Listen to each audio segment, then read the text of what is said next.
उसके बाद हजीर शर्मा। बहुत बहुत शुक्रिया यहाँ पे मौजूद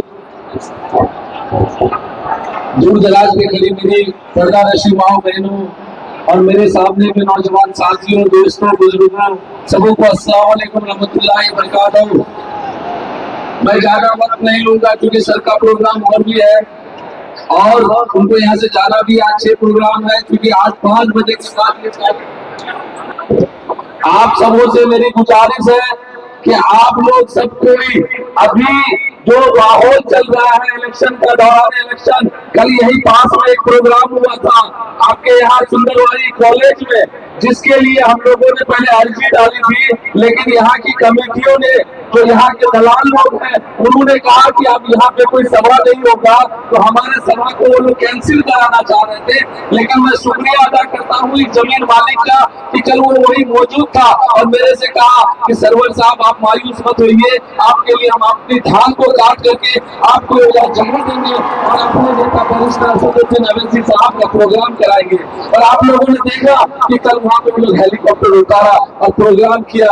प्रोग्राम में देखा कल का एक सबसे बड़ा जोक था जो वहाँ पे बताया गया कि भाई मास्टर को गाली दिया जा रहा है। अरे सिर्फ नाम के वो मास्टर हैं जनाब इमरान प्रतापगुरी साहब, आप बता दीजिए पूरे कोचा धामन में जा करके एक भी स्टूडेंट अगर उनके नाम का मिल जाएगा तो हम लोग यहाँ से छोड़ देंगे पॉलिटिक्स। एक भी, जब तक वो टीचर रहा तब तक वो ब्लॉक में रहा, जब वो ब्लॉक को छोड़ा फिर विधायक बन गया। बताइए कौन से स्कूल में उसकी उपस्थिति रही है, कौन बच्चा हमारा, आप बता दीजिए। हमारे इतने नौजवान हैं यहाँ पे, हमारे बुजुर्ग हैं, हमारे दोस्त हैं, हमारी माँ बहन है, एक भी दवाई दे दी किसी के बच्चे को मास्टर साहब ने पढ़ाया है। यहाँ पे मास्टर का मतलब आप जानते हैं, ब्लॉक का मास्टर, ब्लॉक का मास्टर। इसीलिए दोस्तों अब वो लोग एक कारवां लेके चल रहा है, सरकार बन जाएगा, सरकार बन जाएगा, हमारी सरकार बन रही है। अरे सरकार तो हम क्या उम्र से देखते आ रहे, जब से हमारा जन्म हुआ, जब से होश संभाले हैं, तब से हम देख रहे हैं कि सरकारें बन रही है, सरकारें आ रही है।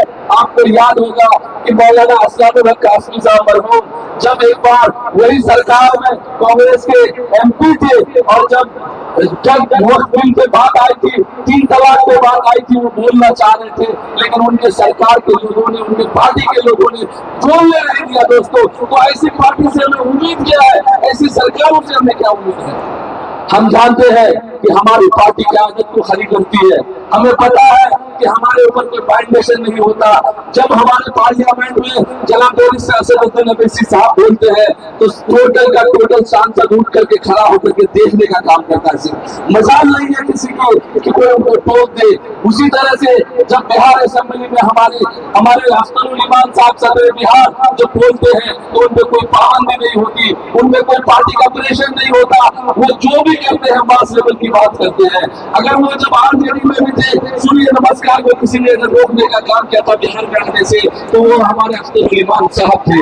वो एक सिर्फ हमारे चलन है कि भाई पुल पुलिया बना के रोड घाट बना दिए, ये हमारी प्राथमिकता है, ये बनना चाहिए। लेकिन क्या आने वाले मुस्तकबिल के लिए आप क्या लड़ाई कर रहे हैं, ये बता दीजिए मास्टर साहब। आपने कितने ऐसे काम किए हैं जिससे हमारी माँ बहनों की तकदीरें बदल सकती है? आपने कितने अच्छे काम किए हैं जिससे हमारे नौजवानों का भविष्य बदल सकता है? आप बता दीजिए कि आज भी 80% नौजवान और बुजुर्ग हमारे घर में नहीं रहते हैं, वो रहते हैं दिल्ली और पंजाब में। हमारी माएँ अकेली घर में रहती है और हमारी माँ को जब रात में पेट में दर्द होता है, उनको एक दवाई चाहिए होता है, तो वो रात भर पेट के दर्द से घबराती है, रोती है, मजबूर हो जाती है कि इतनी रात में हम डॉक्टर के पास कैसे जाएं। वो सुबह फजर का वक्त का नमाज का इंतजार करती है और जो है फजर का वक्त होता है तो बच्चा या कोई बूढ़ा बुजुर्ग अगर रास्ते से गुजरता है तो कहता है बेटा एक काम करे जिस और पेट का बहुत दर्द करो, फिर डॉक्टर ले से जाए, दवाई आ रहे हैं। ऐसे ऐसे लोग हैं, आप बता दीजिए हमारे यहाँ कितनी मेरी माँ बहनें हैं, कितनी मेरी दादियां हैं जो अपने घर में इंतकाल करके रह जाती है, रात में उसको कोई देखने वाला नहीं होता, उनका पड़ोसी सुबह देखता है कि वो मर के गिरी हुई है। क्या काम किया है वो बता दीजिए नौजवानों के लिए? हमारे यहाँ अच्छा शिक्षा नहीं है, हमारे यहाँ अच्छा हॉस्पिटल नहीं है, हमारे बच्चों के लिए एक भी फैक्ट्री के लिए लड़ाई नहीं लड़ा किसी नेता ने यहाँ। मैं आपको यकीन दिलाता हूँ कि अगर सरवर को मौका मिला तो इंशाअल्लाह ये लड़का आपसे वादा करता है, ये जामिया से पढ़ा लिखा लड़का आपसे वादा करके जा रहा है कि अगर आपने सरवर को अगर मौका दिया, 11 तारीख को अगर पतंग छाप पे वोट देकर के इनको सरवर को आपने जिताया और बैरिस्टर सदरुद्दीन अवैसी साहब के हाथ को मजबूत किया, तो इंशाअल्लाह कोचा धामन की एक नई तस्वीर लिखेगा सरवर। इंशाअल्लाह कोचा धामन की नई तस्वीर लिखेगा सरवर इंशाअल्लाह ताला। क्योंकि वक्त की कमी है, मैं चाहूंगा कि आप लोग सब, मेरा एक अपील है आप लोगों से कि आज 5 बजे के बाद जब ये सारा मामला थम जाएगा, चारों तरफ सन्नाटा हो जाएगा, तो लोग निकलेंगे वोट की चोरी के लिए। आप लोग अपने अपने घरों की वोटों की रखवाली करना और 11 तारीख को हर नौजवान, हर दोस्त, हर बुजुर्ग, हर चचा, आप लोग सबसे पहले अपने मेरी माई बहनों का वोटिंग करा देना। अपने से जाकर के अगर उनको कहीं जाने में परेशानी हो तो गाड़ी का इंतजाम करवा देना। आप लोग 11 तारीख को 5 नंबर का बटन पतंग छाप पे वोट करेंगे तो सब एक बार हाथ उठा करके दबाई दे दीजिए। बहुत